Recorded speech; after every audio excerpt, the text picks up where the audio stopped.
இது வேற மாதிரியான இம்பாக்ட் கிரியேட் பண்ணும். தமிழ் சினிமாவுக்கு கொஞ்சம் புதுசாக உட்காந்து பார்க்கும்போதே ரொம்ப அழுகையாக வந்துருச்சு. நல்லா இருந்துச்சு. ஸ்லோவாக போச்சு, 3 hours போனதே தெரியல. ரொம்ப நல்லா இருந்துச்சு. 2 பேர் காம்போ நல்லா இருந்துச்சு. சாங்ஸ்லாம் வேறு லெவலாக இருந்துச்சு. நேம் ரிவீல் பண்ணுற சீன் வந்து ரொம்ப நல்லா இருந்துச்சு. ஃபுல்ஃபில் ஆகிருக்கு. நல்லா இருக்கு. 2 பேருக்குமே ஈக்குவல் கொடுத்துருக்காங்க. ரொம்ப நல்லா பண்ணியிருக்காங்க. சென்டிமெண்ட் தான் படம், காமெடிலாம் இல்லை, சென்டிமெண்ட் தான் படம். ரொம்ப நல்லா இருந்துச்சு. ரொம்ப போர்ஷன் இல்லை, ஓரளவு கொடுத்த வரைக்கும் நல்லா பண்ணியிருக்காங்க. சூப்பராக இருந்துச்சு ப்ரோ, நல்லா இருந்துச்சு. ஃபீல் பண்ணி பார்த்துட்டு இருந்தோம் ப்ரோ. ஊரை மிஸ் பண்ணுறவங்களாம் இந்த படத்தை பார்க்கணும். நல்லா இருந்துச்சு ப்ரோ. ஓவரால் நல்ல படம். தேட்டர் பண்ணிடாதீங்க, திரும்ப ஓடிடியில் பார்க்குறாங்க. படம் சூப்பராக இருந்துச்சு. ஃபேமிலியோட பார்க்கலாம். 90s 80s இருக்கவங்க கண்டிப்பாக வந்து இந்த படம். இல்லை டியூரேஷன் உங்களுக்கு லேட் தெரியல, அது ஃபீல் குட் மூவி அப்படியே போயிட்டே இருக்குது. படம் லென்த் தெரியல. ஆமாம், அதுவும் ஒன் டேயில் படம், இதுவும் ஒன் டேயில் தான் முடிச்சிருக்காங்க. அதே மாதிரி தான் இருக்குது. ஃபீல் குட் மூவி தான் சூப்பராக இருந்துச்சு. பயங்கரமாக ஒரு சூப்பராக இருந்துச்சு. பார்க்கலாம், எல்லாமே கண்டிப்பாக ஃபேமிலியோட வந்து பார்க்கலாம். நல்லா பண்ணாங்க, ரொம்ப சந்தோஷமாக இருந்தது. நல்ல ரியாக்ஷன்ஸ் இருந்ததுமா. I mean like I just came to see the audience reaction. ரொம்ப நல்லா இருந்தது, சந்தோஷம், ஹாப்பி.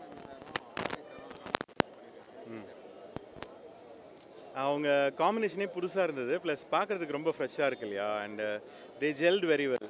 அதுதான் ஸ்க்ரீனில் அப்படியே ட்ரான்ஸ்ஃபார்ம் ஆகிருக்கு. ஸோ நீங்கள் பார்த்து சொல்லுங்கள்.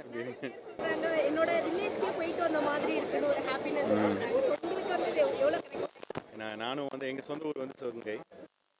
ஸோ ஆன்செஸ்ட்ரல் ஹவுஸ் எல்லாமே இருக்காங்க, அதனால நல்ல கனெக்ட் ஆச்சு. டெஃபினட்டாக இது வேறு மாதிரியான இம்பாக்டை க்ரியேட் பண்ணோம். அதாவது படம் வெளியே வரும், கண்டிப்பாக உங்கள் கசின் யாருக்காவது ஃபோன் பண்ணி பேசுவீங்க. தேங்க்யூ. Really good மூவிங்க. 6 இயர்ஸ்க்கு அப்புறம், 96க்கு அப்புறம் it's really good to see Prem Kumar directing movie. It's really good. English மூவிஸ்லலாம் டைலாக் ஓரியன்ட் மூவிஸாக பண்ணுவாங்க. ஸோ அந்த மாதிரி இருக்குது. It's like that. So Tamil சினிமாவுக்கு கொஞ்சம் புதுசாக இருக்கும்.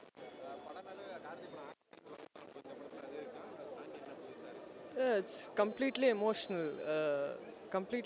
அவ்வளோதான். இந்த லவ் ஆக்ஷன்லாம்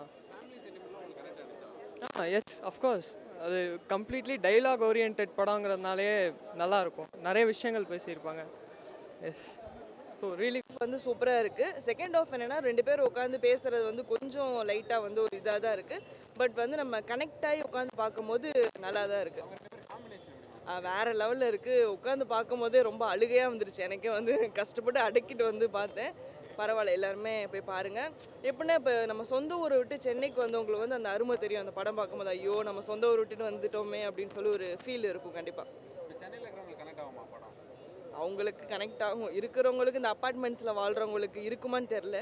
பட் நம்ம ஊருக்காரவங்களுக்கு நல்ல ஒரு ஃபீல் குட் மூவி. இந்த காலத்து ஜென்ரேஷன் இல்லை கண்டிப்பாக கனெக்ட் ஆகும். யார் யாருக்கு அந்த கேரு லவ் அந்த மாதிரி இருக்கோ கன்ஃபார்ம் வந்து அவங்களுக்கு கனெக்ட் ஆகும். ஓவரால் படம் 10க்கு என்னோட ரேட்டிங் 9.5. நல்லா இருக்கு ப்ரோ. சரி, தேங்க்ஸ்.